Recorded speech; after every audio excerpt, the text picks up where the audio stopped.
pleasant good evening to you and yours, and welcome to the Brevard Sports Network. Take two on the Ubrzati High School Football Preview Show. Good evening, everybody. I'm Alan Slaughter-Zinski, and I tell you what, it's week one. We got past the kickoff classics last week, and I hope everyone is injury-free and ready to go.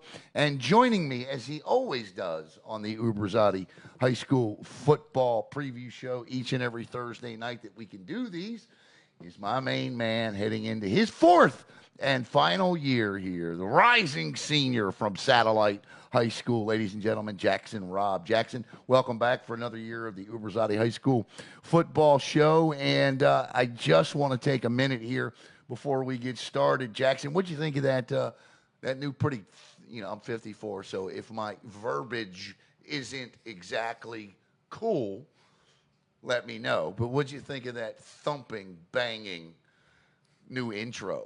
It was great. I love it. You like that? And, good way to get us started. What'd you think of the words thumping and banging? Yeah, I feel it. Thanks, buddy. Thanks for going easy on me. But anyway, that courtesy of Electric Tide Records, and Nick Abdelis does a terrific job mixing. I mean, anything as it comes to audio production, sound, Nick Abdelis is your guy at Electric Tide Records. Check them out on Facebook, and couldn't be more happier to be partnered with Nick, as we got a lot of stuff. I'm going to be having Nick mix this year, highlights, things of that nature. So, but anyway, Jackson, as we always do on the kickoff classics, or on the preview show, we always just real quick take a look back at the week before, and so let's do that real quick as we look back at last week. And you see some of the games on there that don't count. There were 4 that did count. Bayside with a 36-7 win over St. Edwards. They're 1-0 in the SSAA. Space Coast gets a 13-0 win over Bell Creek. They are 1-0 in the SSAA. In an 8-man play, Calvary Chapel with a 37-30 win over Lakeland Christian. And Jackson, Merritt Island Christian won last Friday night. They get to sit home tomorrow night and watch everybody else play, because Coach Matt Handwork and company, well, they've already taken care of business tonight, because they went out and got a victory over Hernando today. They went down and played Hernando Christian and defeated them 38-12. And that was a great game for them. And they are off and running. And I was talking to their AD the other night, Jackson, and Micah, and he really believes, and as do I, that this is a team that should be playing for another state championship this year. Yeah, this Merritt Island Christian program's just been extremely strong the last few years. And, I mean, obviously the title of back-to-back champion would be great, and this proves a lot for me. Hernando Christian was a team last year they had some run-ins with. I think they knocked them out of the playoffs. Yeah. Too, so along their path to a state title. So the fact that they could go out, get a 26-point win in week 2 it's impressive. They're 2-0, but it's a team that, as they lose some of these names that we know from the past few years, it seems like, they lose such and such seniors, they're going to get worse. They just haven't. This team's had a mark of consistency with Coach Handwork there. And as far as 8-man's concerned, I mean, I would say they're a state power right now. You see the highlights on your screen there, but it's worth noting Bodie Handwork with a 19-yard touchdown run, Abel Strickland with the kick that was good, Nathaniel Buccio with a 2-yard run, Carter Stevenson with a pass from Bodie Handwork for the 2-point conversion there. It was 15-6 at that point. The highlight you saw was Carter Stevenson on a 10-yard pass from Bodie Handwork, Caleb Richardson on the 2-point run. Final score 38-12 as Fisher Hidalgo capped the scoring off with a 75-yard run. And thanks to Merritt Island Christian and thanks to Caleb for getting me those details, because the one promise we made this year is we weren't going to leave 8-man football out. We all love it. We love covering it. We're going to cover it again this year. You're going to see Calvary Chapel and Merritt Island Christian here on Brevard Sports Network, and we will not forget them every week. I promise you we won't. So there you have that. We're going to do something new and exciting that we've never done on Brevard Sports Network this week. Not 1, not 2, not 3, not 4, but 5 games. Boy, if this ain't rolling the dice, right?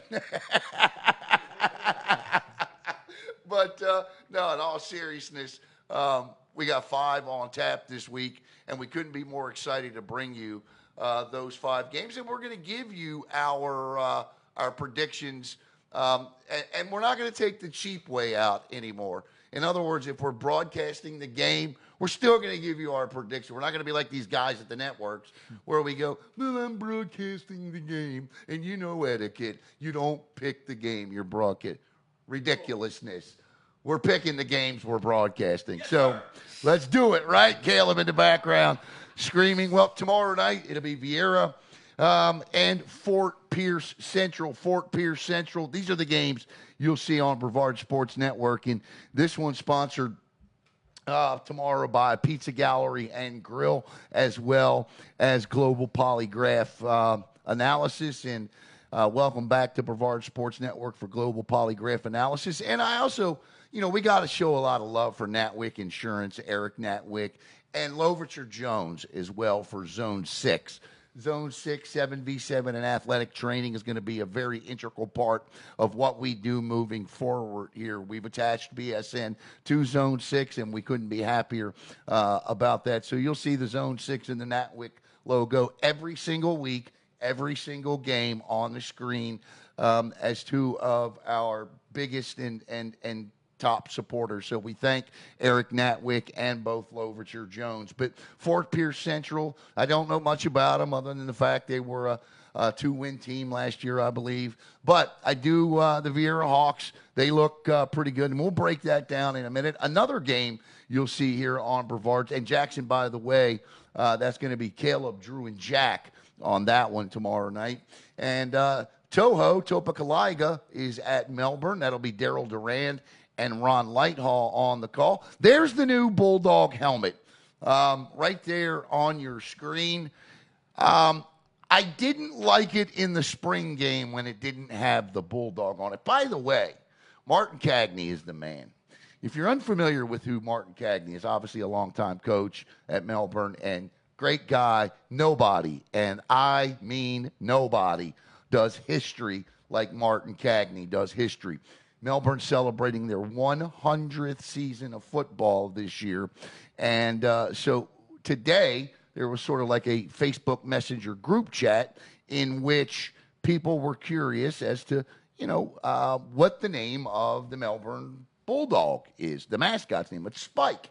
Martin Cagney found an article that actually had this thing's name in it. So it's Spike is the name of the Melbourne mascot. We'll talk about this one coming up because we didn't get to talk about Melbourne last week, but they did get a win in their spring game. Talking to head coach David Kintai, he believed the team underperformed in a victory, and that's a great sign.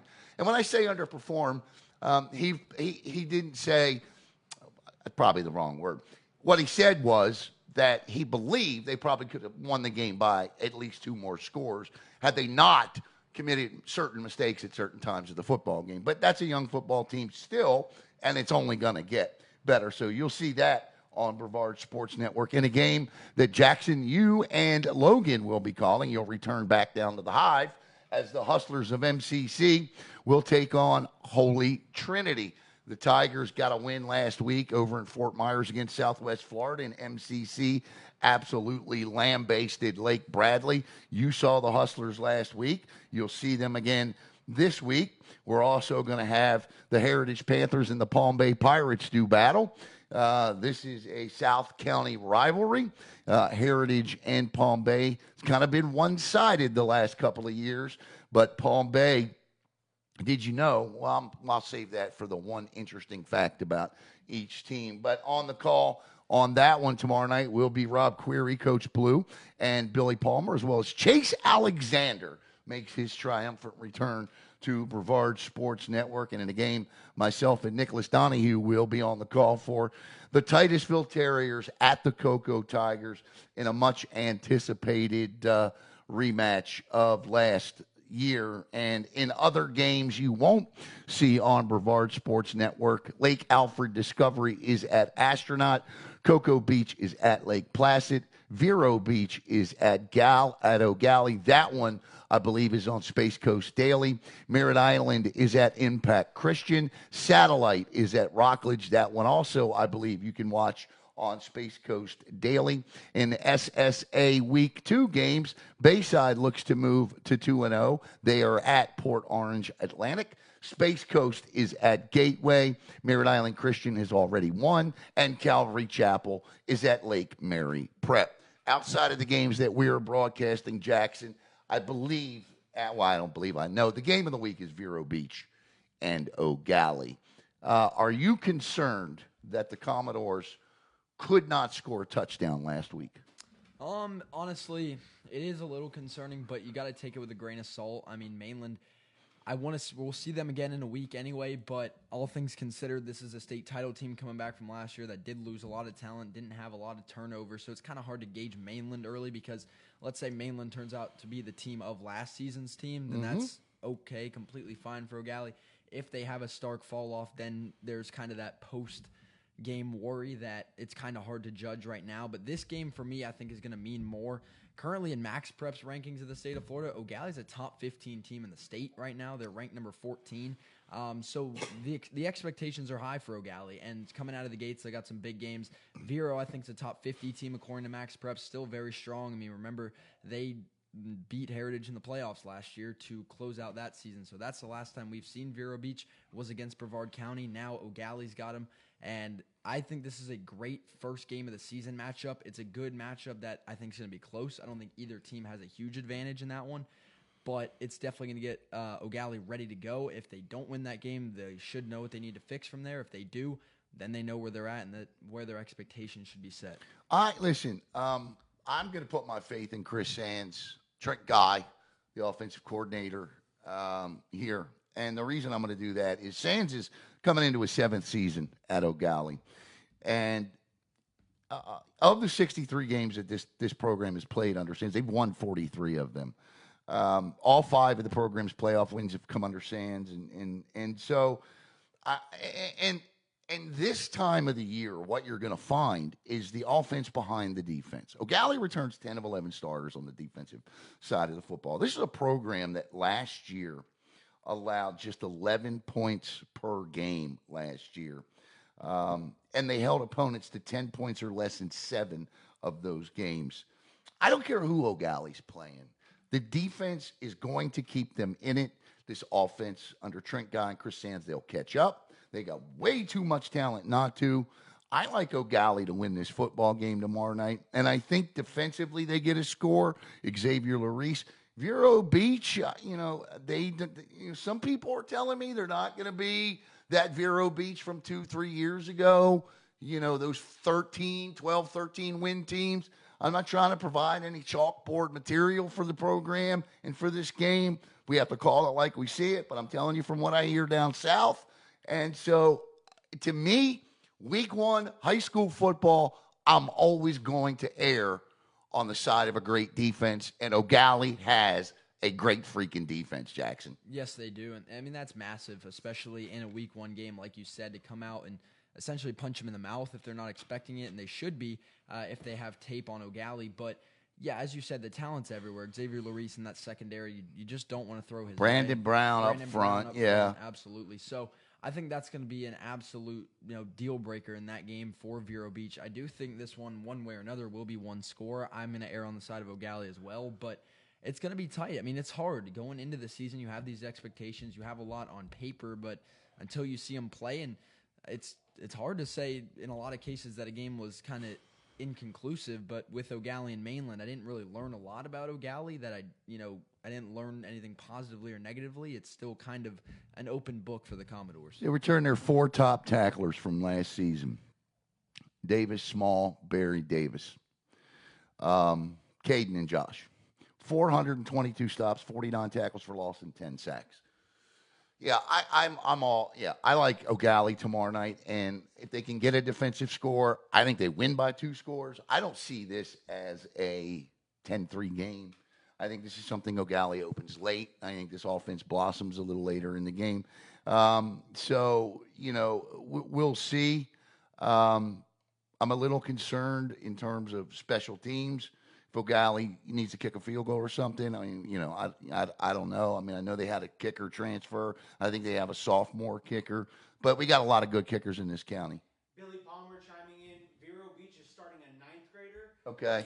But he is known as a certified baller. Okay, so Billy Palmer, says, Vero Beach starting a freshman tomorrow night, certified baller. Okay, listen, Joseph Allen, he knows what this freshman's going through tomorrow night, the quarterback for Eau Gallie. So I got to think that, Allen's another year into this, transferring from MCC, was a freshman last year. So, yeah, I do. And I'm not just making this pick because I'm a Brevard County homer. I like Eau Gallie to win this football game. And to be quite honest with you, I know it's week 1, but they got to win this football game if they want to be taken as a number 14 team at home against a program that's notorious. It's a no-brainer. They got to win this game. Yeah, these are the games they have to win, especially looking at their schedule coming up. But especially looking at last week too, something I would be remiss to not mention is the fact that they do have Joseph Allen, and that's a transfer quarterback. And that's your first game with him at the helm of a new team with a lot of players who have been there already. They're returners from the Commodores of last year. So it's going to take some time, I think, for them to adjust. But once Allen clicks with those receivers, and they still have Tay Welch as well in the backfield. He was only the top running back in the county last year. So I think this offense will be fine. They just got to get their connections. They got to get their synergy down from quarterback to receiver. Again, they still have Tay Welch. I think they'll be fine. But they definitely need to show it tomorrow night because Vero Beach is going to bring it. And if you're not ready out of the gates, it's going to hurt them. What do you got? Jackson, can you lean a little more into the mic, please? Yeah, okay. Yeah, if you got to scream. All right, so, again, Sands entering his 7th season. I still find it incredibly weird that – we okay? Yeah. That I still find it incredibly weird that 7 years is the longest tenured head coach in the county with Chris Sands and Ryan Schneider, but that's what we have. And there's no doubt in my mind, gone are the days of the 25-year coaches. You mentioned Eau Gallie's schedule. Next week, many would argue the district is already on, or actually Rockledge is not in their district anymore. But they play at Rockledge next week, at Heritage, and then they start district play at Satellite. So they start with Vero Beach, Rockledge, and Heritage. 3 tough ones. And, look, I think by the time Eau Gallie gets to Satellite, if they're a 14th ranked team, they need to be 3-0. Yeah, they do. But I'm really looking forward to the Rockledge and Heritage games because that's where you get those top 5 in-county matchups, and that's where you really start finding out who's the top of the county. But even then, you get some bragging rights in those games. But, yeah, if Eau Gallie's going to be a top 15 team and stay in top 15 in the state of Florida, they need to be 3-0 going into district play. One of my biggest takeaways from the Kickoff Classics was that I firmly believed, having seen what I saw last week, and I went back and watched everybody's, streams and watched the games. I firmly believe Eau Gallie's the number 2 team in this county moving forward until somebody knocks them off. That's just my opinion. And you can agree or disagree, but that's just where I am. I got Cocoa 1, Eau Gallie 2. Where do you see them? Yeah, I think they're either 2 or 3. I think you could have an argument for Heritage, but they'll play very soon, so the argument doesn't. Yeah, that'll get settled. So, on paper, Eau Gallie is a top 2, top 3 team. I mean, if they go out and beat Vero Beach, they solidify that. But, again, for me, unfortunately, the Kickoff Classic just wasn't conclusive to prove anything on top of the fact it was a preseason game, but it was just kind of it was 4-3 at one point. It was just kind of it was an odd game. Yep. So. Yeah, no, it was a couple of 2-run home runs as we discussed. And so, yeah, no, absolutely. It's definitely a weird one. All right, let's move on to another contest that is not on Brevard Sports Network tomorrow night. And let's take a look at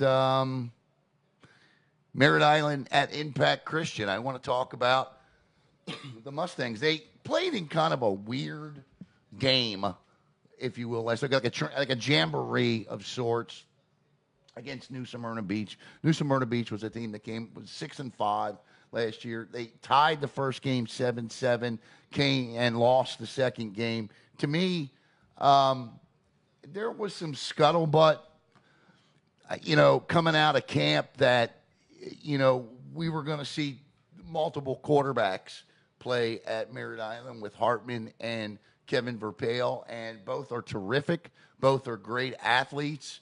Both bring a different set of skills to the position. I think Sean Hartman last week, as a receiver, ended up catching a touchdown pass. From Verpale. So you see what Tyler Murray has to work with. But the outcome of those jamborees don't concern me. But I do want to see Merritt Island tomorrow night play a lot better than they did, and as I'm sure does Coach Murray, than they did in that kickoff classic. And before I saw anything last week, I believe the Mustangs to be a top 3-4 team in the county because of what they had returning. They get one of the better backs that transfers in. Their wide receiving core, their offensive line is all strong. Defensively, a really solid football team.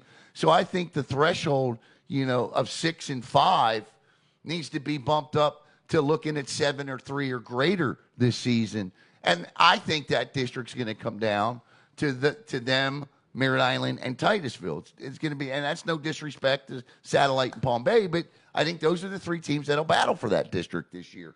But I think tomorrow night, if the Mustangs want to make that statement that they are one of those teams that deserve to be in at least those top 5 rankings when they come out, they need a huge effort tomorrow night. Yeah, again, I agree. To me, this is a team that has a chance to take that next step and be a top 5 team in Brevard I agree. County. And I have high hopes for them. I mean, they have a lot of talent. They bring in Delvonte Williams from Eau Gallie at running back. I love that move. And the fact that you have a quarterback, competition of sorts with 2 great quarterbacks is a good problem to have because you can't really go wrong. But for Merritt Island, this is a game I want them to make a statement because Impact Christian, they were solid last year, 7-win team, but this is a freelance team in the Sunshine State Athletic, and this is a team that Merritt Island needs to go out and show out their skills against to start out their season. You can start out a lot of momentum there. This is a strong football team. I think Coach Tyler Murray, the last few years, expectations were kind of so-so to start the year. Merritt Island wasn't getting the talk that they were 3 years ago coming off a state title game, but he's done a lot. I mean, he's made the playoffs, I think, both the He's last put few his years. stamp on this program. Yes, he has. And despite less talk and less buzz around Merritt Island than probably what their storied program is used to, the results are still there. They're still putting up playoff seasons and going out and having winning records. So all things considered, I expect Merritt Island to take a leap this year and finally get back to that upper echelon of performance. But it starts here because, as you said, the Jamboree didn't really show off a lot for them in the positive light. So this is a game I think that they need to make a statement. I don't think this is a team that's going to have any problems offensively. I mean, you look at what they did last season in terms of points, and they had over 313 yards a game last year. Merritt Island had.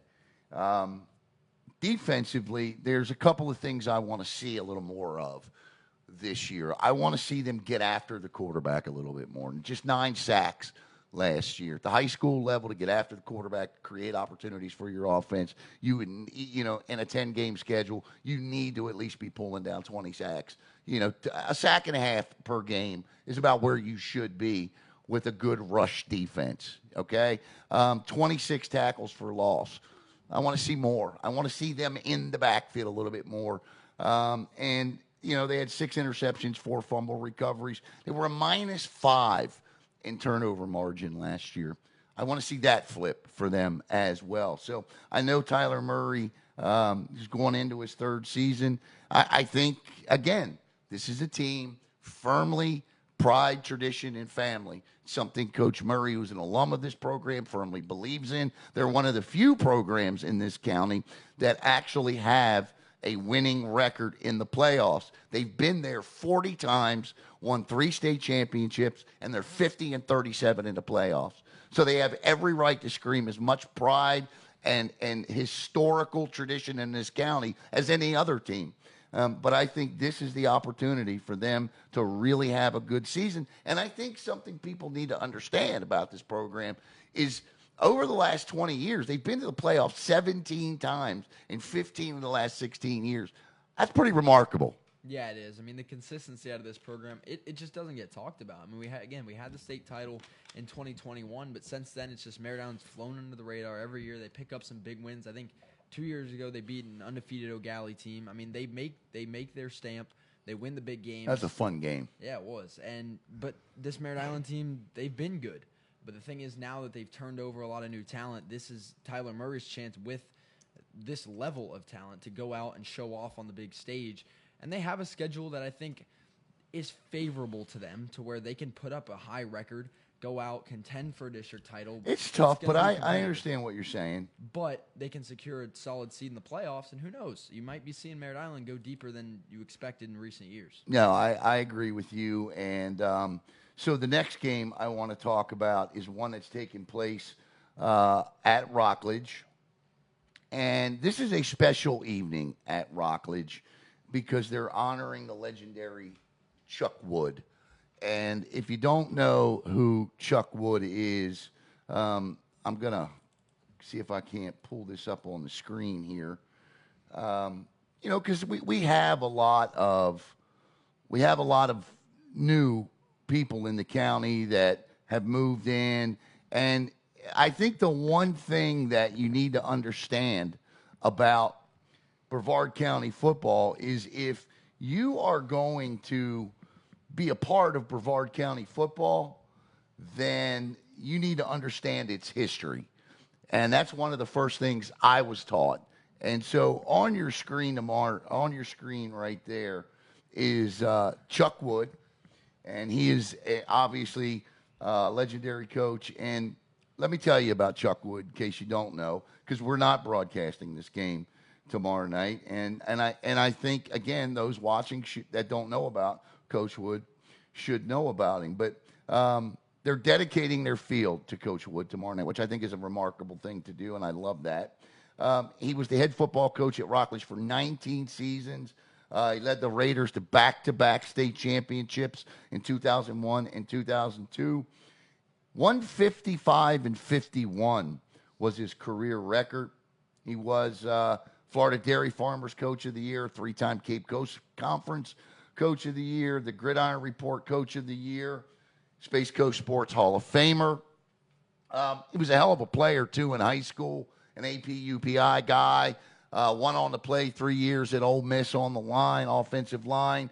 So, this was a guy that came in, and a lot of what you hear about legendary Rockledge football took place, and this is no disrespect to anybody that came after Chuck Wood, but a lot of when you hear the Goinses of the world talk about Rockledge football, it took place under Chuck Wood.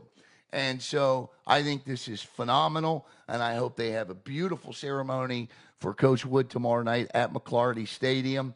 But this one here tomorrow night is important for both of these programs playing in this game. Satellite had something happen to them last week that a lot of Brevard County teams have happened when they play Cocoa. They were blown out of the water, gave up over 70 points. I don't know how many would want to come back and play a team like Rockledge, but Rockledge went down. They fell behind 21-0 to Heritage. Heritage shot themselves in the foot a couple times in the second half, along with some adjustments by that Rockledge defense. And lo and behold, if you go with the last 2+ quarters of that game, Rockledge wins it 3-0. But the finals, Heritage 21, Rockledge nothing. So to me tomorrow night, dedicating this field to Chuck Wood, this is a statement game for the Rockledge Raiders. This is a statement game for the Tyrone Giscombe era.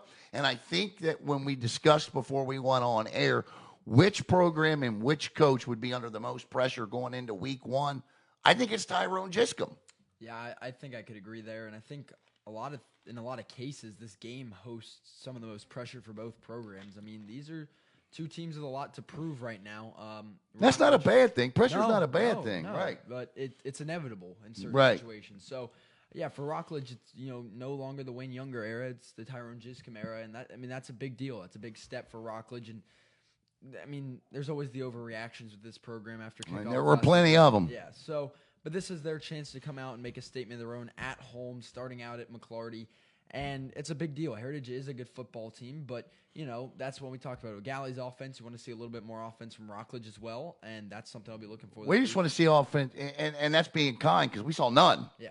Yeah. None last week. And then for Satellite, yeah, it was Coco, but I want to see some life out of this program. And you go there. They got to make a statement this week because it is what it is. It's the Coco Tigers, but you got to get team morale up. You got to get the school behind you. You got to get. They can't go in there and get running clocked. No, it can't happen again. It can't. I mean, for Satellite, you got to look at. You talk about history of a program. We just talked about that with Rockledge and Coach Wood, but for Satellite, it's been a lot of ups and downs. They were an independent team recently. They come to FHSAA, go out and have their best season ever 3 years ago. Since then, they've made the playoffs every year under Coach Helton, but this year, the turnover's not as much as it's been. It's a different looking team, not necessarily in a bad way, but it's just not what we've seen. And they named the quarterback, right? Brody Grennan. Brody Grennan's the quarterback. Yes, he is.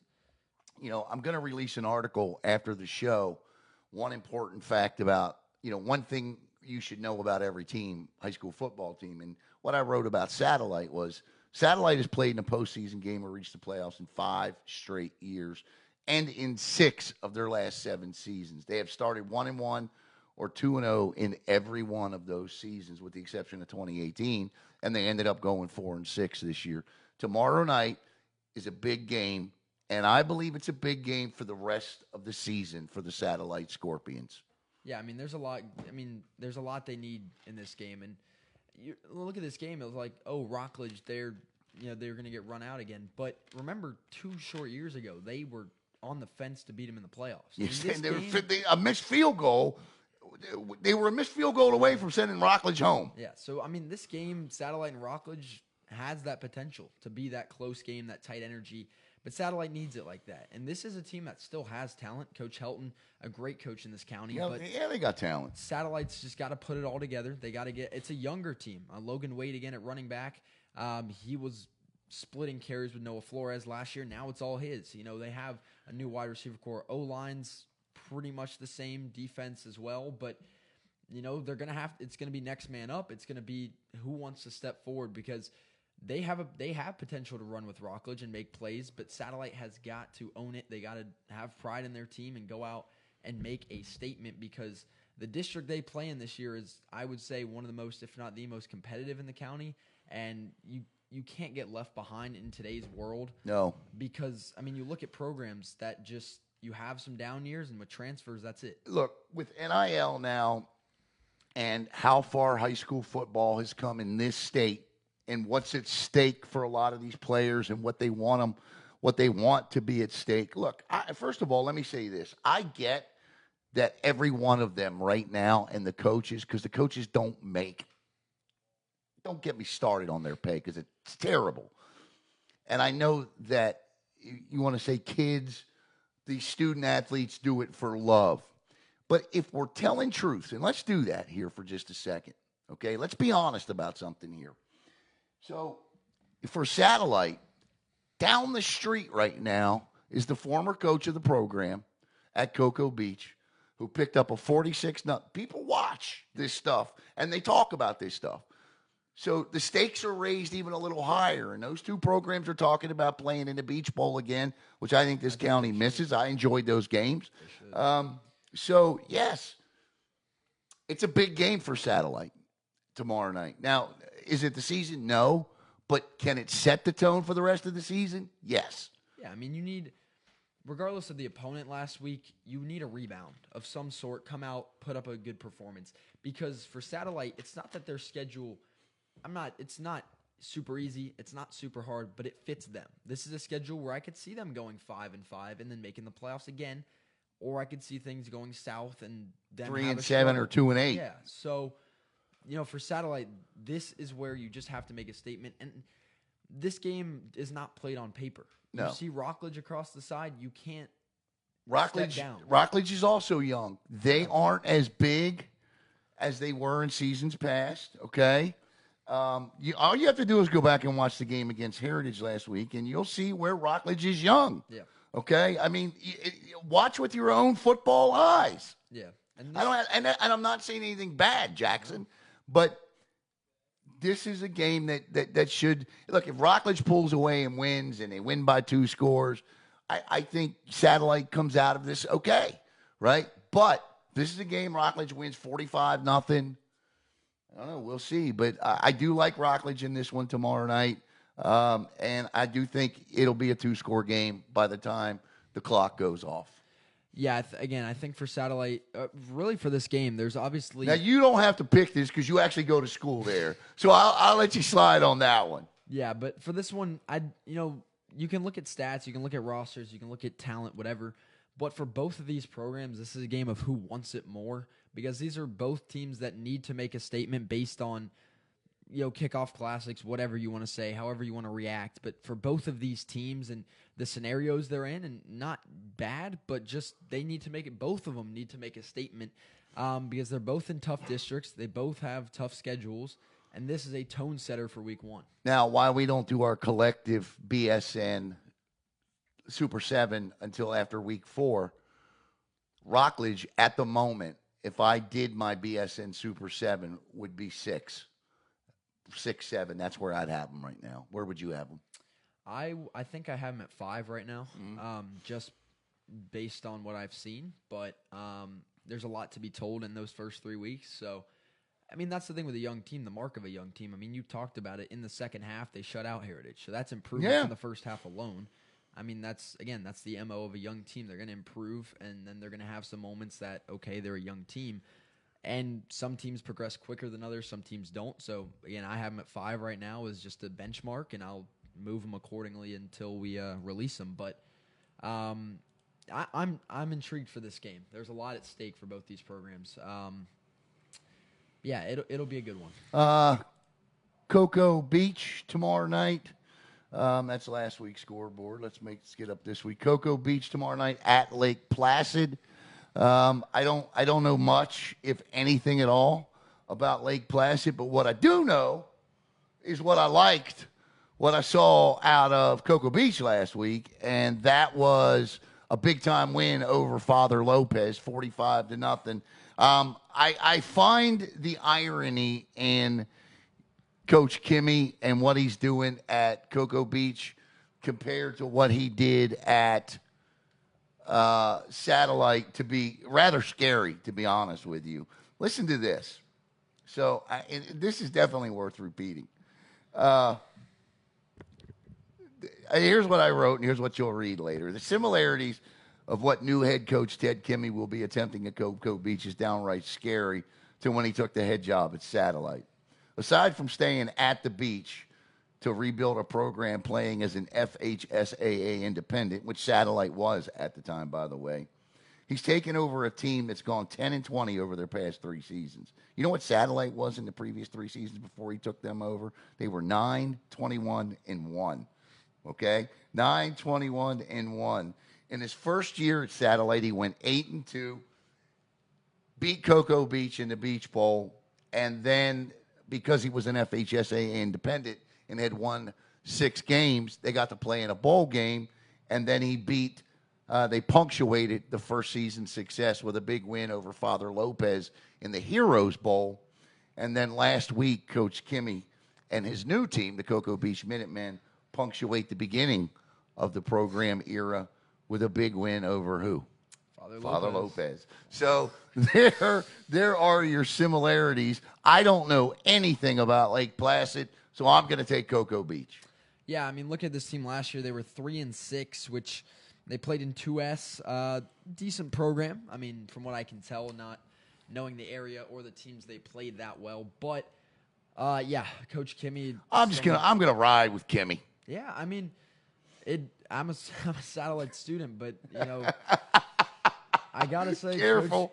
Coach Kimmy's a guy, one of the first coaches I got to know when I started working here, and he's incredible. I mean, the way that program rallied around him, and already seeing Cocoa Beach, it is scary. I mean, that's a good way to describe it. And they got some pretty good talent too, by the way. I mean, looking at the stats from last week, this team really put it up against Father Lopez, and that's the Father Lopez team I already saw in the spring against Space Coast. Right. Space Coast played very well against them, but you know, Father Lopez was solid, and Cocoa Beach doesn't really make them look like that. So yeah, I think they can beat Lake Placid.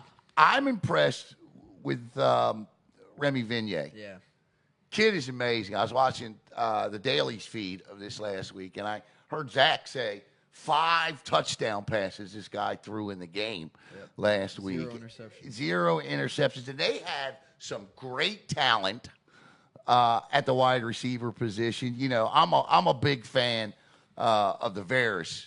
I get to watch another Veras come up, and I just think that it's not. I don't know how to describe what he does. It's not like a military style, but what it is it is a teaching style with some military sprinkled in the right places, and so whatever him and guys like Rick Dorminey, whatever these guys do, it's successful. So you got to bank on them. I know they got. Look, you look at his coaches: Dwayne Kennedy, Travis Anderson, Mike Fredenberg, Dorminey, Dan Coe. Kyler Coe's another player that's amazing. So yeah, I mean, I'm leaving a handful of coaches out, but you get the point. It's going to be a well-run program, and I'm excited to see what happens moving forward. So we'll both take the Minutemen in that one. Don't make us eat our words tomorrow night at this time when we're sitting here, because believe me, people will remind us. Yeah. We got Lake out. We don't know much about Astronaut yet. They got beat in the Kickoff Classic. They didn't score. But let me say this: Logan Halleck, Ben Waldrop and company up there. I like what they're doing. I like the whole weight room situation and the locker room situation with rebuilding that. And I think this is going to be a program. I think the exciting thing, if you're an Astronaut fan, is that you're actually going to see the program throw the football. Because I promise you this, Logan Halleck is not going to call an offense without throwing the football. He has made that perfectly clear. So they're at home tomorrow night. I don't know much about them, but I'm excited to see the program transition to the future under Coach Halleck. This is his second season, and so we'll definitely keep an eye. Space Coast at Gateway tomorrow night. The Vipers in the SSAA. Let me tell you something about Space Coast. They're 1-0. Got a chance to obviously be 2-0 because the SSAA week 1 was last week. So Space Coast, the Vipers have 44 players listed on their Max Preps roster. If you don't think, listen, when Jake Owens was hired, it was, people thought, there were some people in some parts of the county that weren't happy that it was Owens that got the job returning back home. They wanted to see maybe some, young up-and-coming coach get the job, and I understand that. But Jake Owens, whenever he goes into a program, look, he went to Palm Bay, and I'm telling you, what he did at Palm Bay, changing the social media presence, the team presence, incorporating the alumni back into that program again. They didn't have a winning season that first year, but the second year, man, they've been building on that, okay? I think he picked up his 40th career win last week, began his career. He is dead set on rebuilding this program. You've seen them. Yeah. You know how young they are, and they're dynamic and young. They have 44 players on their roster, okay? 44. 29 of them are 10th graders or below. Space Coast has 16 sophomores, 6 freshmen, 4 8th graders, and a 7th grader. Now, a lot of people are going to perceive this that he's in rebuild mode. That's not the case. They want to win 8 games this year, and they can do it with the schedule he's put together. He has put together a very winnable schedule for a very young and dynamic football team in the SSAA. Yes, he has. And I interviewed him after the spring game win, and I won't misquote, but in the general, his message was watch out for Space Coast. He said it pretty clearly. He's in a win-now mentality. And what I love about Jake Owens at Space Coast is he's invested in that program. The kid's 100%, but he's invested in Space Coast football. It means something to him. And when you can put that passion behind you as a coach, it fuels you to win. It makes you and helps you win games. And this matchup for them, Gateway's coming off an 0-10 season where they got shut out in a majority of their games. this is a winnable game out of the gates for Space 2-0 Coast again. they can be. I think they can. Yeah, I do like Space Coast this year, and they haven't had a lot to talk about the last few seasons for one reason or another. But I think this year you can't overlook Space Coast. I don't care if they're an FHSAA, SSAA, whatever. They are a top. They could be a top team in this. When you have a young team, the thing you want to do above and beyond anything is teach them how to win. I don't care what youth football program they're coming. You don't learn how to win in youth football. You learn how to play the game. Okay, you can come out with a ring, right? You learn how to be mentored. You learn how to become coachable. But when you get to high school is when you really start learning how to win. And a lot of times you have to lose before you can do that. And a lot of these student athletes don't experience losing at a youth football level, okay? So Jake Owens put together a schedule that's going to teach these student athletes, this young team, how to win. The combined record of the teams that Space Coast will face this year is 22-66. That's a 250 strength of schedule. And some people might go, well, you know what? That's a weak strength of schedule. You're not making these student athletes any better. Oh, yes, you are. Oh, yes, you are. So there is a sense of retooling and reorganizing and getting these student athletes ready to play. Again, I'll read it again. 16 sophomores, 6 freshmen, 4 eighth graders, and 1 seventh grader. By the time they're all juniors and seniors, right? How important is it going to be to know how to win high school football games and knowing that you've done it before? You don't remember who the hell you played. Yeah. Okay? So I love how they've gone about this. Yeah, we'll see how it works out. Yeah, I mean, if you have a young program, it's not – when you're talking about the Cocos of the world, the teams that are fighting for a state title right now. Want to be a top 8 team next year to play in the Open. That's not Space Coast. They have to play that kind of schedule. But if you're Space Coast, you just need to win football games. You're not worried about your strength of schedule for your seeding or anything. You are worried about winning games because let's say you put out a juggernaut of a schedule with a young team and you go 0-10. They're not going to want to play for you. You have to go out and, as you said, show them how to win, motivate them, so then when they play some of those bigger teams, I mean, they have in-county games against Astronaut and Cocoa Beach. Those are big games. Yes, they are. So come back and play those teams. Then you have that momentum and that excitement to go play those games. That's how you pull off upsets is you build energy, you build excitement, you build motivation.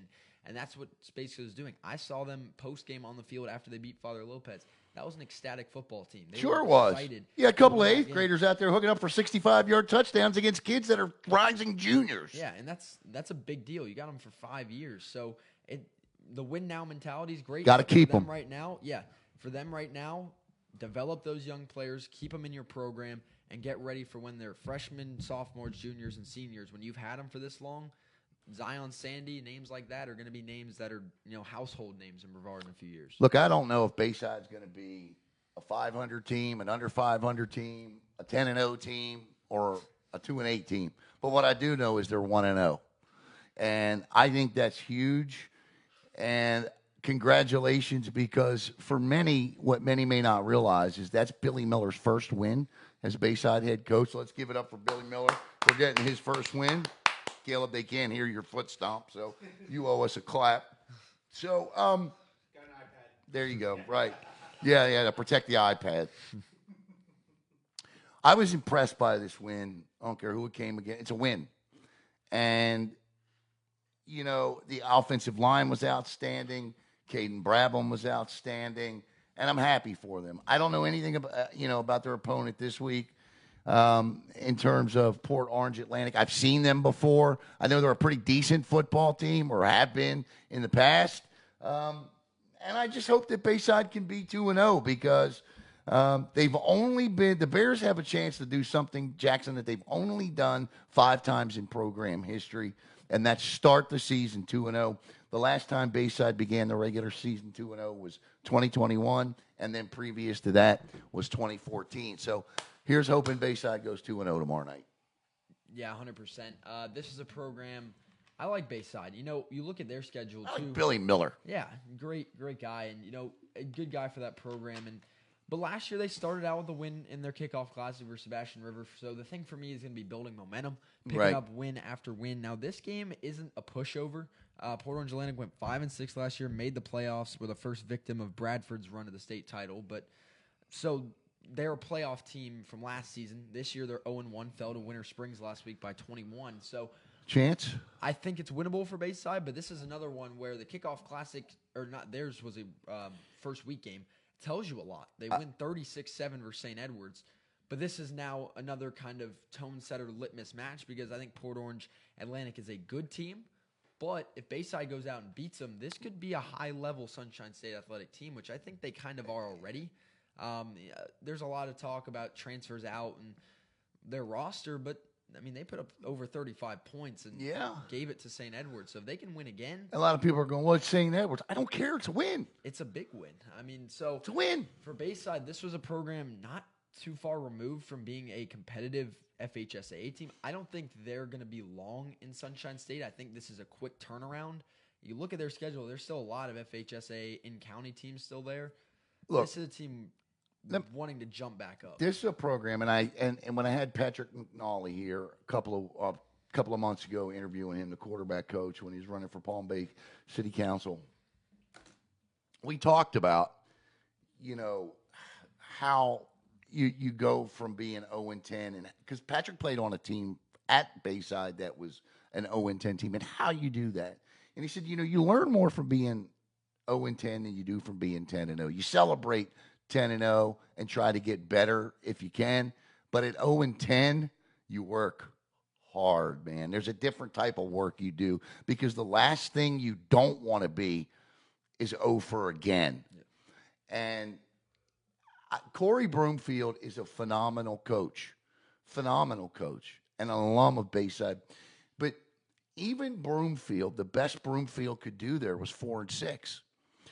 And I don't mean that as a knock. I'm just telling you how tough it is to win and that south part of the county with Bayside and Heritage Heritage and Palm Bay and even Melbourne. Those four teams and MCC if they want to partake, those five programs all battle for the same talent essentially. Yeah. Some years, it's a dog-eat-dog world, as Melbourne found out, right, last year. Melbourne was the dog getting eaten last year. This summer, it felt like Melbourne was the dog literally out there doing the eating, okay? So this thing comes in cycles. Hopefully Billy Miller and that program is on their way to a trajectory that this cycle leads to 5-5 or better. So we'll see. Yeah, I think last year, too, something to note is that was not an 0-10 caliber team. It was a solid football team. I don't think their schedule helped them. I think there were a lot of games that they were close to winning and just could have finished out. But that wasn't 0-10 you see, but that wasn't like an awful program or a bad program. They had talent. But the biggest thing for them this year is in this era of transfers. I mean, they're competing, as you said, with the Heritage and Palm Bay directly. I mean, you have kids living kind of in that triangle of sorts that it's not like, oh, you're zoned, you have to go here nowadays. It's where do you want to go? Where do you want to go play? So regardless of what conference they're in, what their schedule is, which, again, I think their schedule is legit, if they see a winning record, they see a positive culture and a good program, kids are going to go to Bayside. It's a tug of war. I mean, Heritage has, I think, the upper hand right now in the Palm Bay area. But, again, Bayside, I don't think they're trying to stay in Sunshine State maybe forever. Maybe they are. I don't know what their plans are. But what I do know is this is still this is still a solid program, undoubtedly. I think this week is going to be a close game. I would love to, I guess. They're on the road, right? They are. Yeah, they're at Port Orange Atlantic this week, I believe. Let me see. So no, yeah. So they're at Port Orange Atlantic this week. I'll give it to the home team, but I think it's going to be close, and I think this is still something that they can build from. So, Melbourne, in the first of the 5 games that we have on Brevard Sports Network, Melbourne coming off a kickoff classic win. They had a little quarterback battle going on, but won by Mikey Rogers, 17 of 28 for $162 and a touchdown last week. through the air. Oh, by the way, Mr. Rogers' neighborhood added 71 yards and a touchdown on the ground as well. Melbourne last week, Lyle Neighbors' offense, 399 total yards, 202 in the air, and 197 on the ground. Toho was a playoff team last year. Melbourne was not. This is the first game of their 100th season. In terms of Melbourne and their interesting fact, by the way, did you know? We should get a sponsor for Did You Know? Melbourne, obviously, their first season, their first game that was against Daytona. It was a shutout loss against Daytona. They would eventually get their first win. I'll give you one guess as to who they got their first win against. It was a Brevard County team. Just pick one. I can't because I was sitting there. Go ahead. I'll go Palm Bay. Titusville. So they got their first win ever over Titusville, and they got their first winning season the following year. So they are 489, 476, and 27 all-time in program history. They are looking for win number 490 tomorrow night. And, boy, if this program could get to 500 program wins this year, that'd be a hell of a season for Dave Kintai and company because that means 11 wins on the board. I like them at home tomorrow night to get a week 1 win over Toho. Toho was a playoff team last year. They're not going to be a pushover tomorrow night. They were a younger team last year, a little bit older. But if Melbourne cuts down on the mistakes they made in the Kickoff Classic, I like them to win. I like Melbourne in this one. If you remember last year, this was a team that was winless going into that Toho game, and they won. And this is a team, just as long as I've been here the last 4 years, that I got to be honest, Melbourne's had their number when they face off, regardless of record. Yeah. Melbourne wins that game. Toho was undefeated. Melbourne was winless last year, and they won by 11. So, just from history alone, I think Melbourne has had this team. But I also like Melbourne on top of just history, numbers, and stats. But I think this team's gotten better from last year. Last year was a dip for Melbourne overall, but I think that they've accumulated some talent in the offseason. They've turned over some good players. They accumulated a lot of talent in the offseason. So I like Melbourne this year to kind of bounce back to where they were 2 years ago. I think they can take a 1 year little hiatus. But two of the best running back. I mean, is there anybody in the county, maybe outside of Coco with Lane and Malachi Coney, is there anybody in the county that has a better running back duo than Coco and Camarion Johnson and why can I not remember his name? I apologize, young man. They have two great backs. Yeah, I like this program. I mean, Melbourne under Coach Kintai, they've been solid. I mean, you remember, it's a storied program, 100 years. You talk about that, and one of the first, I think they were the first state champion. 66. Yeah. So this team's got history, and last year was kind of an unexpected down year. I mean, we knew it wasn't going to be an 8-9 win season, but I think they learned from that. I mean, you talked about Bayside and the 0-10 thing, but I think 2-8 as well, you learn a lot. But if you paid attention in the offseason to transfers and whatnot, Melbourne has gotten better. I think they'll win this game tomorrow night, and I'm looking for Melbourne to not maybe be to the level of Merritt Island yet, but also be kind of an underdog, sneaky program to go out. Jalen Daly. Yeah, but go out and win some games maybe they weren't expected to.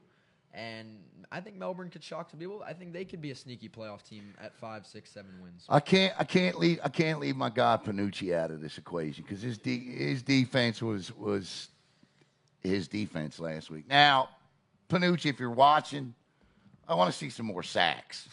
I want to see a sack. At least you didn't put him on here anyway. But Wyatt Vitava, 11 tackles. And, every year, if a Melbourne defensive player doesn't win Defensive Player of the Year, I think they won it 2 years in a row, they got a guy that's nominated. Vitava's going to be a guy this year. Tyler Gagan. Jackson Eagle last week, 8 tackles, had a forced fumble. Gagan had an interception. So Panucci's going to send the dog, so to speak, all the spikes tomorrow night after Toho. So they'll do their thing, and if they cut down on the mistakes and turning the football over, they should get the win. Again, Daryl Durand and Ron Lighthall on the call, and we want to thank Ashley Westbrook of Remax Elite and Rich's Auto Tech as well on that one. And a game that Caleb and Drew and Jack will have, and that game is sponsored by Pizza Gallery and Global Polygraph Analysis. It's Fort Pierce Central at Viera. Real quick, we talked a lot about Viera last week and during the week because I happened to see them play last week. Viera just needs to clean some things up. They get some players back that were out last. I don't know if Robbie Healy's playing. I know he left with a concussion, I believe, last week. So we'll see if he's back this week. But I think they get Jack Hancock back, who's huge for them. And Isaac Hungerbuehler he had a strip sack fumble touchdown last week. Defensively, they need to cut down on some of the big plays that they allowed. They need to watch their special teams because they allowed some big kick returns to Palm Bay. But Eric Nelson threw one bad interception. That was it. He just needs to protect the football because an interception like that one can hurt you in a close game. But I don't think this game's going to be close tomorrow night. I think Viera's going to win this game 2 scores over Fort Pierce Central. I like the Hawks in this one tomorrow night. I like that new option offense. And I think more importantly, and I wrote this week, watching Viera last week, and Palm Bay for that matter, you think of Viera football and you think of Kevin Mays, Derek Smith, Shane Staples. That's an era of Viera football because all of those guys were encompassed in the program. They went and played in the state championship in 2015. But for the first time, I felt like I was watching a different era of Viera football last weekend. And Coach Gullah is definitely the man to do that. And that was a fantastic era of Viera football. The last 3 years, I think, have arguably been the worst in the program's history for obvious reasons, record and the off the field. But that's all behind them. And I think Gullah has pushed this program into a new era. It's definitely a new look football team. I was impressed with what I saw. Again, some things to clean up, but they'll clean them up. And I like Viera tomorrow night. I do as well.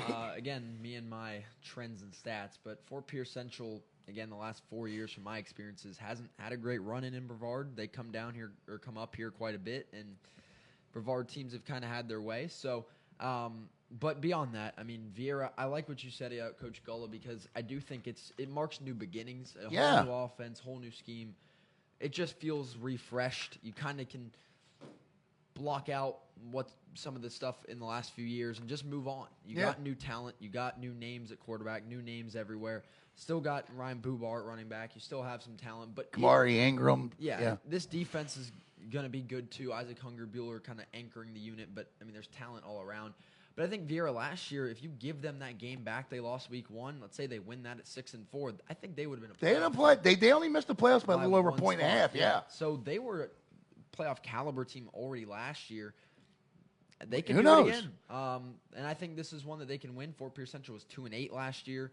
Wasn't a dangerous team. They may not beat Okeechobee, but that doesn't mean they won't be a playoff team. No, yeah. So tomorrow night, I want to see how the option offense works. They scored a lot off of it against Palm Bay. Now you get an out-of-county team coming up, regardless of strength or whatever. This is a big matchup for Viera, again, to kind of signal that new era with these new players. It's the regular season now. You know, it's a big deal. So I want to see how it plays out, kind of how they do it, because I don't know if it's going to be a full-on run-first, triple option, wing T, however they want to frame it. It's wild looking. You'll enjoy watching it. Yeah, and then on top of that, just side note, but good luck to Jack and Drew. I'll send Yeah. Because I don't think I'll see them before the game. Those guys are going to have fun tomorrow night, and Caleb's there with them. So, it's going to be a great time. Holy Trinity at MCC as we get into the first of our 3 county battles as we get towards the end of the show. And Jackson and I, it's week 1. By week 10, this show will be down to 20 minutes. I promise you. But it's week 1, so we're excited. Holy Trinity and MCC. Sponsored by All Systems Mo, Florida Air. Florida Air and Heat, and also want to thank, of course, NATWICK in Zone 6 in this as well. MCC last week blew out Lake Brantley. Holy Trinity gets past Southwest Florida by a touchdown. I think when you're talking about this district, it's a district game week one, right out of the gate, right? So I look at MCC, and I see way too much talent right now. You saw this team last week. When you are looking at you're looking at a receiving core right now. Now, get a load of this. I already felt like Justin Woolard and Ramel Hernandez rivaled Boggs and Teeter. Now, I would still have Teeter and Boggs one, obviously. I mean, Boggs is the Florida Dairy Farmer Player of the Year, so I don't want to sound like an idiot. Boggs and Teeter were definitely the top wide receiving combo in this county last year. But, man, Ramel Hernandez and Justin Woolard pretty damn good themselves. And now you add in 40% of another team's offense last year, right, in Noah Flores, and you've got 2,580-plus yards and 29 touchdowns split between three guys. Oh, and by the way, you got a quarterback that was top 5 in the county last year, too. All right. Here's an amazing stat about Holy Trinity. And I researched this today. Of course I did. What else do I do with my days, right? I mean, we have no life, right? I mean, we research high school football all day. And I love it. Love it. If you want to win, go play football at Holy Trinity, too, right, by the way. Since 2004, John Thomas is the furthest listed head coach on the list that you can find on Max Preps, right?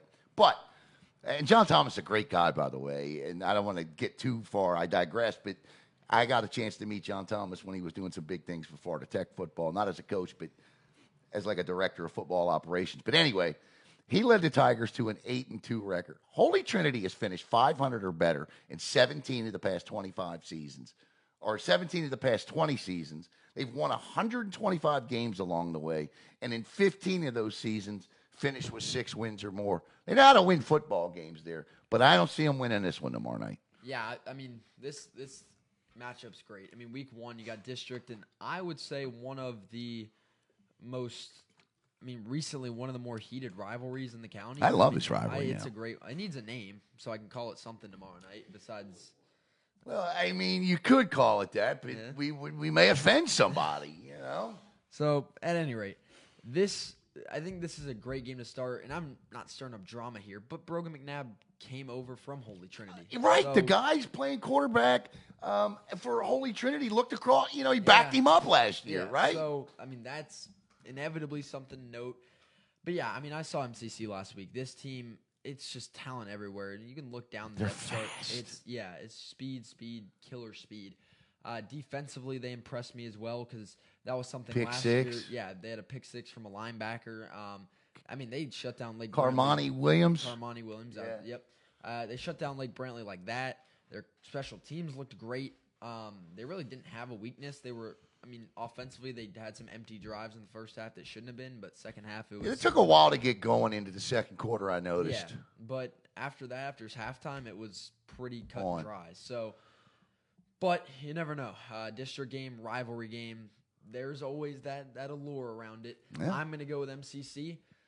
But again, you're going up against Hurley Brown on the other side, which you can't really overlook. Holy Trinity. Another winner. Yeah. And, I mean, you're looking at your biggest rival. You're looking at a lot of times the game you're circling later on in the year, but now we're facing that beast right now for both sides. So I'm going to go with the Hustlers, and, I'll be there tomorrow night, so I'll see it live and in the flesh. But, I can't speak enough about Noah Flores. I mean, that kid. He just continues to amaze, doesn't he? Yeah, I think he had that's a clip. I don't even know what to say to him anymore. That's a clip you got to go watch. His touchdown is 64-yard touchdown. He somehow gets run down, which is rare and not any fault of his own. He breaks that tackle and then stops on a dime, sends 2 guys flying off screen, and just walks into the end zone like it was nothing. This was already a team that scored 382 points last year. That's a lot of points for a high school football team. 12 games, by the way. They were 9-3. I'm talking about MCC, and I don't mean. And I was talking to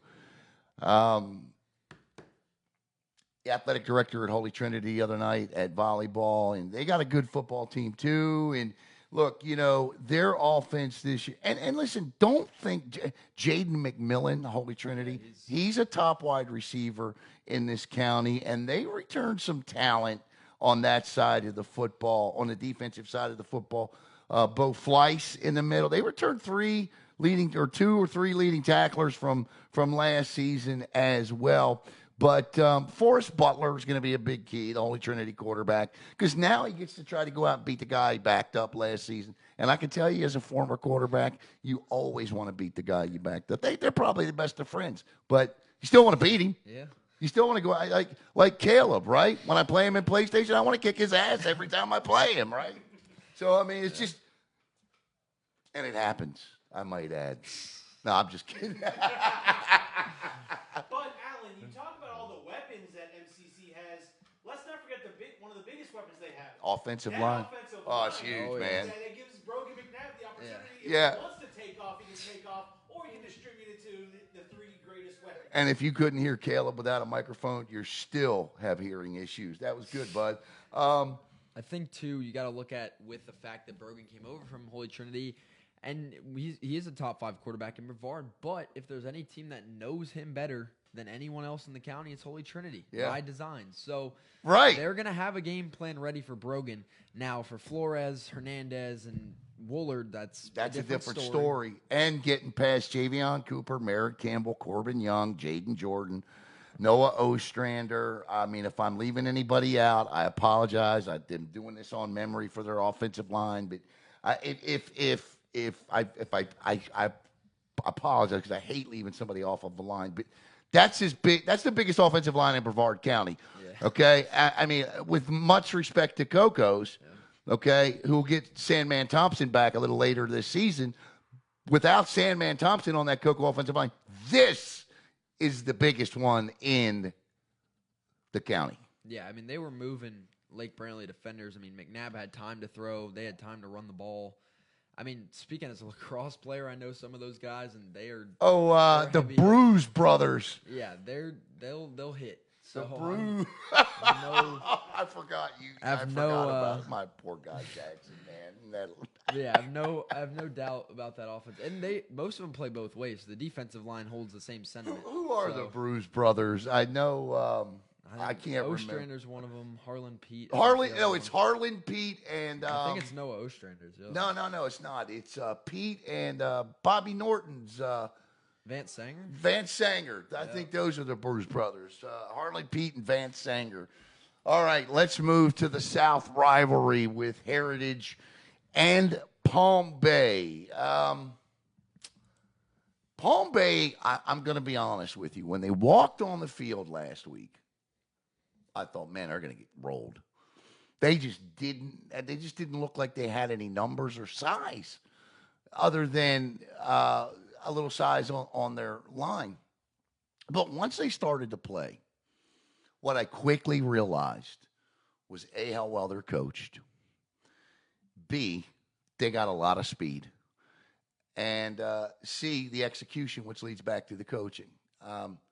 I was pleasantly surprised with what Palm Bay did last week. And again, I was just thinking that because they just didn't seem to have a lot of numbers dressed in uniform. But an impressive performance and a loss for me watching Palm Bay put up 27 points last week. And you want to talk about a new era. Mitchell Brown, including him, has 8 former Palm Bay Pirates as members of that coaching staff, which is huge. But you could clearly see the way the offense was throwing the football. Don't get me wrong, there's still a power rushing attack in there, right? But this, too, felt like a new era for a program dominated by a great coach like Dan Burke. Yeah, I mean, this was a team, their MO was defense and running the ball. That's what you knew you were going to get. You could know exactly how to stop it, but you couldn't. But the fact they can open it up and change their entire, makeup of the team under Mitchell Brown it's it's going to be interesting, and we'll see how it works out for Palm Bay. Yeah, I mean, I was impressed seeing them put up 27, put up a passing touchdown. I mean, that's some new burst for Palm Bay. And I'll tell you what, from a quarterback standpoint, I was impressed because I liked the way their quarterback took his time, and when he had time, listen, Demarion Harper is a beast. Harper had a really good game for Palm Bay. Big guy. If he plays well this season, should be a D1, P5 kid, P4 kid. But for me, Christian Gonzalez, I think, is their quarterback. And you could tell Mike DeGore and the staff have been working with him because he went through his progressions and his check down at times when he had time. In fact, he hit a swing pass for a touchdown that was impressive to me. You know, it was just a little swing pass, but still, a lot of times young quarterbacks tend to overthrow those or underthrow those. And he dropped the ball right in the basket, and the guy just did the rest, went into the end zone and scored. And they got Junior Fighter. And, I mean, they have really good talent on this team. I don't think, even at home tomorrow night, they get the win against Heritage. But Heritage and Jackson Summerall, and they got a great backup quarterback there. If Jackson Summerall has indeed won this job coming out of camp, Byron, the Palm Bay transfer, Byron Thompson, I believe is his name. He's electric, So they have options there. I don't know how long Coach Benson waits if anything starts to happen. But how did they score 3 touchdowns so fast last week? Summerall dropping dimes. Okay, so Summerall dropping dimes. So it sounds like he had a good game last week. He needs to keep that up. And Francis, too. Francis, the running back. For David Francis, right? And like T.J. Monroe had a hell of a game last week. So all of these players need to continue to play. But I think for Heritage, they need to remember it's a 4-quarter game. It'll come back to bite them this week, and here's why. Because Palm Bay, that's a team that's going to come get you for 4 quarters. Yeah, they are. But this is a Heritage team I really like, and from what I've seen, because of how many players they've lost, how many they've brought in, and it kind of seems like they haven't missed a beat. It wasn't their year for transfers. No. But what you look at for Heritage right now, for me, is still the Swarm Gang defense. It's still a very strong defense. And you look at how many shutouts they had last year. And that's where I almost feel like Palm Bay, what they almost can't surmount is going to be the defense.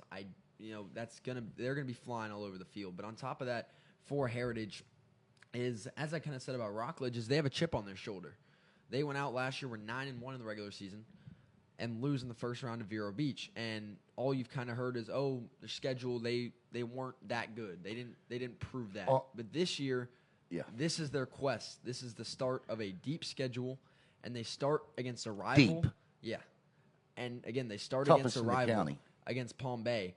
This is the start of a kind of, as a team, a revenge tour of sorts to go back and do it all again, put up that kind of a record. Now, with the schedule in front of them, I don't know if it'll be 9-1. It's not going to be 9-1. And Michael Benson is as much admitted to that and talking to the players. In fact, at their media day, I asked this question.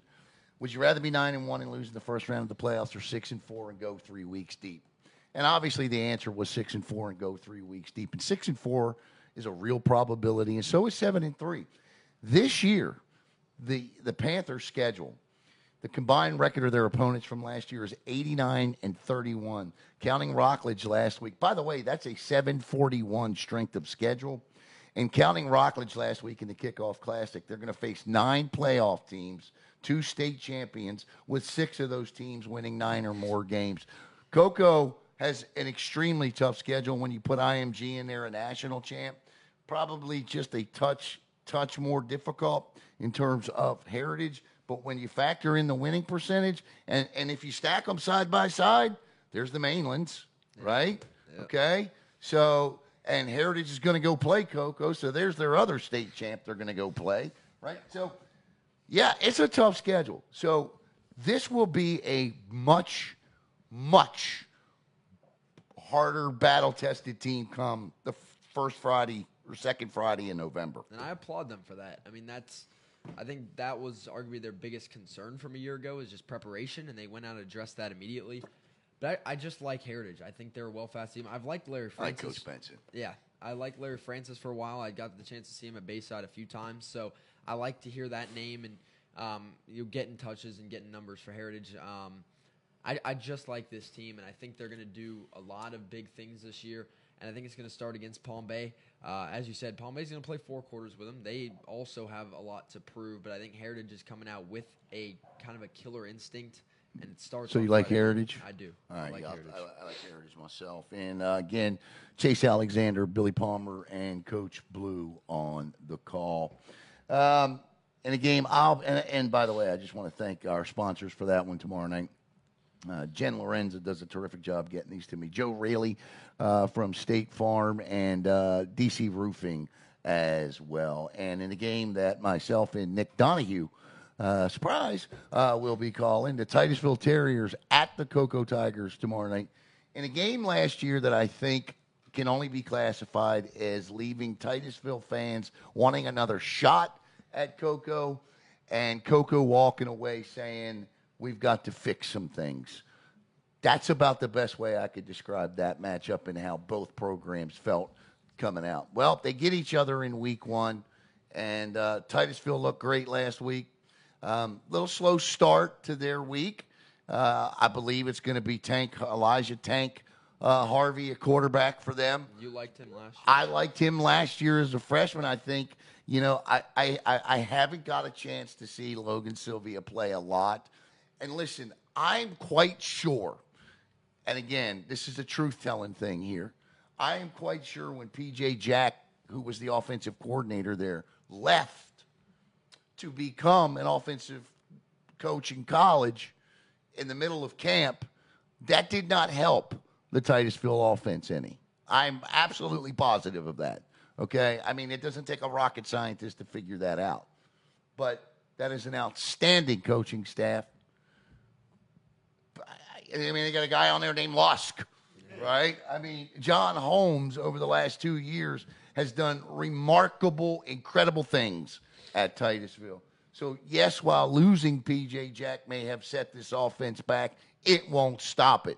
And once Elijah Harvey Tank got going last week, he tore it up. Jamarion Stevens as well. Stevens was an absolute beast. And I expect nothing. And that offensive line played well. The defense played well. They look really good. Yeah. And then Cocoa put up 70 points. Yeah. For Titusville's side of the coin, I think this is their time. I think they're a top 4 team in Brevard County. And, losing Nate Lopez, that hurts for them. But they still have a lot of talent. And looking at John Holmes, I mean, this is a program that was 0-10 3 years ago and now has made the playoffs the last 2 years. Last year won, I think, 9 or 10 games. I think it was 10 games. Won a playoff game. I like Titusville a lot this year. I really do. But their schedule. Yeah. They aren't. Now, they're playing a tough schedule. They're in the same boat as Heritage, meaning they're not playing a schedule as tough in terms of winning percentage-wise as Heritage or Cocoa is, but they're playing a schedule they needed to play to take the next step. There's no doubt about that. The combined record of their opponents from last season was 69-44. That's a 6-10. They're going to face 6 teams that reached the playoffs last season. All right? So this could very well be a 6-4, 7-3 team again that goes deep in the playoffs. Yep.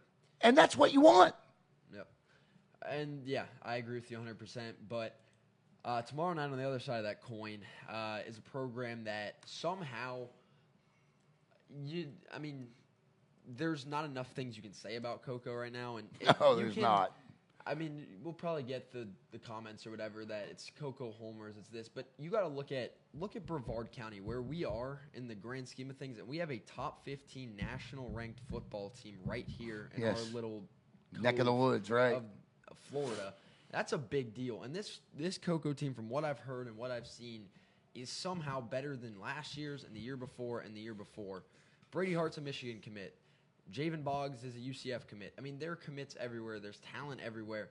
It's deep, too. I mean, you could not even those guys. And I don't mean to cut you off, but not even those guys, right? I mean, you're looking on the defensive side because I think you mentioned Hilson, right?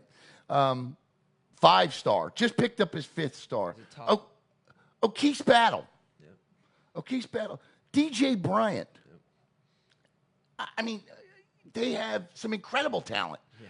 And then and listen, Jeremy Priest, Nate Mosley, Gage Gunter, Kavion Walker, these guys in the trenches tomorrow night for Titusville.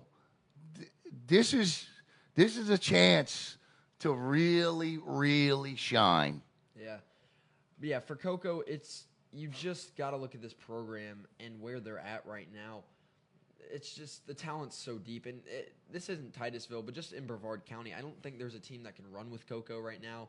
You know, in years past, there was a 1 and 2 debate, but now there's Cocoa, and that's just how it is. They're back-to-back state champs. They're going for 3 this year. I mean, heck, IMG just doesn't play everybody. I mean, you got to be pretty good to play IMG. So I expect Cocoa to win this one tomorrow night, but I don't think I can learn much about Cocoa tomorrow night. I can learn a lot about Titusville and how they stack up against Cocoa. I mean, Cocoa's a top 5 team in the state. Does Cocoa win by more than 2 scores? Yeah, I think so. But that's not anything against Titusville. I just think that's how good Cocoa is. But again, I want to learn about Titusville, what they have in the tank, because again, Cocoa's got IMG, they have Miami Norland, they have Daytona Mainland, Venice, all still coming up. But these in-county teams, they want a shot at Cocoa. I mean, Titusville definitely does. That's a North County little matchup there, and a former district. And they've earned the right to get this game back on their schedule this year with their performance last year in this game. Titusville, and I want to give Titusville a little love because, you know, I have a feeling tomorrow night at about this time we'll be sitting here talking a lot about what Cocoa did. And you're right. I think tomorrow night's game is a reflection of Cocoa's talent, a year bigger and better in a lot of the skill position places. Now, they lost 4 or 5 on the offensive line, and there's some issues in the middle of the defense going back, but we'll see how. But listen, again, you know, they've got talent to step in and overcome that. Every year it's something, right? Last year it was a secondary laden with sophomores and freshmen, right? Well, that wasn't an issue. But for Titusville, Cocoa, West Orange, Viera, Spruce Creek, Eau Gallie, Seminole, Satellite, Merritt Island, Palm Bay, Astronaut. They're going to be right in the thick. I think the district comes down to them and Eau Gallie. And if Merritt Island can do some of the things I think they can, I think it's a 3-way race. But I think right now, those 3 teams, Titusville is right there. And when I say right there, I would go Cocoa 1, Eau Gallie 2, Titusville 3. Yeah, I mean, I do really like this Titusville program. And I'm interested to see what John Holmes does in year 3 because each year he's improved and notched another thing off the list, make the playoffs. You know, win a playoff game. What's next? Go deeper? I mean, it all starts here. I do want to give you a stat about Cocoa. This is the 17th consecutive season. Last year was, and we've heard this stat a gazillion times, but I'm going to tell you something you haven't heard. 17 straight years that, starting with that state semifinal loss to Naples, okay, back in 2007. Since that state semifinal loss to Naples, the Tigers are 190-39. That's an .837 winning percentage. Against Brevard County, they have faced Brevard County teams 89 times since 2007. They have won 81 of the 89 games. The 8 losses to the teams in the 3-2-1 have included Bayside. They lost to Bayside. They lost to Titusville during this stretch. They've lost to Astronaut twice, and, of course, had that 3-game losing streak in the Barbecue Bowl. John Wilkinson's final year in the first 2 years of Ryan Schneider's reign. But 81-8 against Cocoa. And, in fact, the last time they lost to a Brevard County team was in the Barbecue Bowl of Ryan Schneider's second season. So there is no shame in losing to this football team in Brevard County. You don't want to get beat. Too bad with Titusville because you're looking to do some big things. But I do see this being a 2+ score game by the time the clock's hit 0. Yeah, I agree. For Titusville, just go out there and contend. You know, you got to go out there. You can't. The biggest thing for them is you see Cocoa on the other side. You can't play nervous. I don't think you got to play Cocoa differently. You just got to step up to the occasion. You got to go out and punch him in the mouth. You do. Because, if you're Cocoa, maybe you have your sights set on Mainland next week, or you're worried about something else. Titusville, this is, again, the word I've used so much is prove yourself. It's week 1. That's the biggest goal. You can have a win or a loss in the win column and the loss column, but you want to prove yourself as a team. You can be more impressed in a Titusville loss to Cocoa tomorrow night than we could be in an Eau Gallie win over Vero Beach. Yes. I mean, let's say Titusville goes out and loses by 1 score. That's huge. Huge. I mean, that is huge. Statewide. It's the only impression I got. But yeah, I mean, I don't like talking about redeeming losses because that's not what you're not going out to lose. No. You're not aiming to lose by 7 or less. You're aiming to win. And they're talking about, you better believe Pat Lusk and John Holmes are in their ear holes this week and telling them, you get your ass out there and you're going to play football. Coach Lusk used to tell the Rockledge Raiders when we were on the downside, hey, guess what? They put their pants the same way you do, so get out there and do everything you got. Please. That's right. I'm ready for this one tomorrow night. So, Jackson, again, you like Titus? You like Cocoa in this one? I like Cocoa, yeah. Yeah, I like Cocoa myself tomorrow night. And once again, congratulations to Merritt Island Christian, the first Brevard County team to move to 2-0 as they get a win over Hernando Christian today, 38-12. And Jackson, as I put the schedule up and we get ready to get out of here, your final thoughts on tomorrow night. Ooh, football's back. That's a great thing to say in and of itself. A lot to learn. Some years past, you kind of get, the preseason know-how of, what team's the best. And at this point, Cocoa won. The rest are to be proven. Eau Gallie's got to prove themselves against Vero. Heritage has to prove themselves. Titusville has a chance to prove themselves. You got teams like Viera and Palm Bay that don't look like years past. You can't really put them in a box. Where's MCC right now? I'm going to put you on the spot. I think I have MCC right now at number 6. Ooh. For them, the talent is there. It's just you want to see it. I mean, last there year, it is. You got to prove it to Jackson. Yeah, I mean, last year they were very good. There was a lot of hype around MCC, but you had games like Viera where they didn't show up. Put on them. So this year it's like the talent, and that looks like an all-star team of years past. But I got them 4th, 5th, right in that area. So we'll see. I can't wait for week 4 till we put it out. Who knows? I mean, this is not an etched in stone thing. We can put our damn rankings out next week. Who knows? All things considered, I want to see some play. Yeah, I got 1 through 18 there, but it doesn't mean it's the best it's gonna be. I'll always have it, but it's rusty. I'm ready to fight the fight. Yeah. And when I mean fight the fight, I mean all those great comments. Are you saying you're ready to be a keyboard warrior? I'm ready to go back to being a keyboard warrior. Yeah. Because Brevard County and the rest of all of us we're all ready to go. Yeah. My final thoughts on tomorrow night are I just can't wait. I'm always excited at this time of the year, and hope you are too. We want to thank Ubrzati for coming back for another fine season of high school football and the preview show. And, of course, we want to thank our other core key sponsors, and that would include the Zone 6 Reaper 7v7 athletic training, and my man Eric NATWICK and NATWICK Insurance. Well, that's going to wrap it up. I want to thank Caleb Brown. I want to thank all of you for tuning in again tomorrow night here on the network tomorrow night. Now, you're going to hear some music, so I'm just going to play it, and then I'll be right back. Actually, no, I'll just do this. Let's just do this. There you see it at the top. You'll see Titusville at Cocoa with yours truly and Nick Donahue on the call.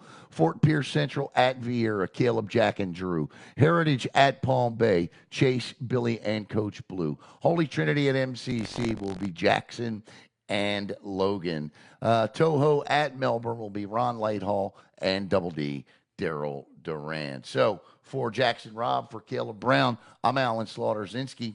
Once again, thanks, Ubrzati. We'll see you tomorrow night at about 6:50 for the pregame show. Have a great night, everybody.